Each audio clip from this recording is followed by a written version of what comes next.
The effects section in Element is located on the right side. This sort of green signal path of effects, EQ, and then global output. And we've got a couple of really good, important effects for creating some cool synth sound. So I'm still sticking with my Planet Ethnic sound. And let's actually start at the bottom up, just because the bottom effects are pretty simple to understand. You got some reverb, and we can adjust how much.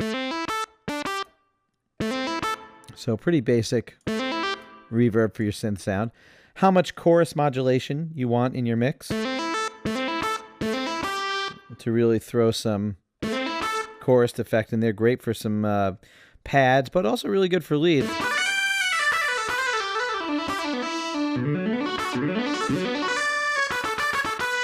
Really fattens up your leads, gives them that analog sound. Versus... So you can really get a nice analog-y sound in your mix with that. Now, this whole segment right here is set aside for the delay. We've got this sort of ping-pongy left-right channel delay, because we have this instrument is producing sound in stereo. 3/16 note, 3/8 note. So we've got this delay now. We won't hear any of it until I adjust the mix and how much of the delay is in the mix. So now...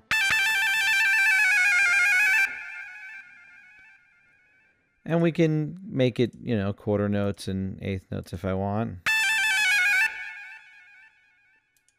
So you have the ability to kind of get in there and tool around with the delay as you'd like. Feedback is the amount of gain that is fed back into the delay input. So think of it as how loud those delays are. And it kind of really also manipulates how many you hear. So if I have it turned way down, I mean, I only heard like 3 of them. They still happen, I just didn't really hear them. And now let's crank it up. So the delays down the road have a little more gain, and now you can hear them. And so they kind of go for longer. That's about enough delay. It's as much delay as any man needs. Just kidding, of course. You can never have too much delay. All right. So getting to the top now, we have some distortion and a bit crusher effect. The distortion has 2 settings too. It can happen pre and post the VCF, before the filter and after the filter. And believe it or not, that actually has a pretty drastic effect. So here's the sound with no distortion.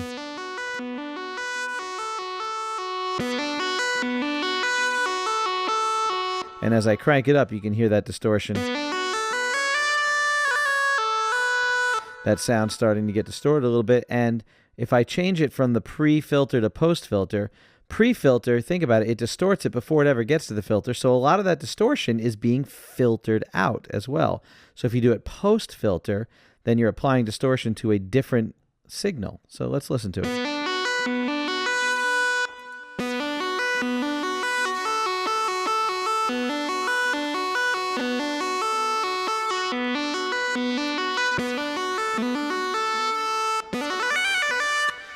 So the pre one versus the post one, you can kind of, you know, get a cleaner distortion with a little bit more of it, or a filtered out distortion. It's really cool.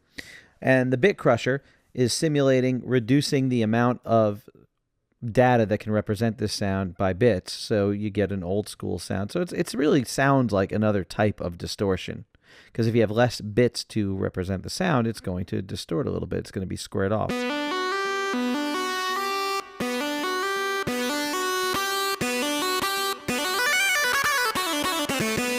So you can get some really screaming, screeching leads with that.